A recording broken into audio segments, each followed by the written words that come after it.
कराची के इलाके waste Wharf में कंटेनर्स में लगी आग पर काबू पा लिया गया है। आग बुझाने का अमल जो किया गया उसमें केपीटी, पाक बहरिया और कराची शिपयार्ड के फायर टेंडर्स ने हिस्सा लिया था। कराची के इलाके वेस्ट वार्फ में कंटेनर्स में लगी आग पर काबू पा लिया गया है। आग बुझाने के अमल में केपीटी, पाक बहरिया और कराची शिपयार्ड के फायर टेंडर्स ने हिस्सा लिया। मजीद जानेंगे डॉन न्यूज़ के नुमाइंदे इमरान हफीज। इमरान, बताएगा आग पर काबू पा लिया गया?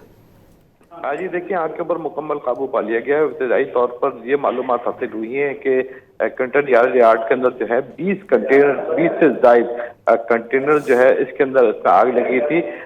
जो जिसके अंदर आग लगी थी उस कपड़ों के अंदर उसके अंदर जो है कपड़े मौजूद थे। इसके अलावा जो है दीगर कंटेनर की जो नौयत थी, सामान जो मौजूद था उसके अंदर जो है वो dry chemical, batteries, lithium batteries भी मौजूद थी, जिसके बाद सूरत हाल जो है वो हसास हुई और उसके जो आग की शिद्दत में जो है वो लम्हे भर के अंदर इजाफा हुआ है। सख्त जद्दोजहद के बाद जो है आग पर काबू पा लिया गया और अभी तक जो है कोई जानी नुकसान की इत्तला नहीं है। जी इमरान, बहुत शुक्रिया इन तफसीलात के लिए।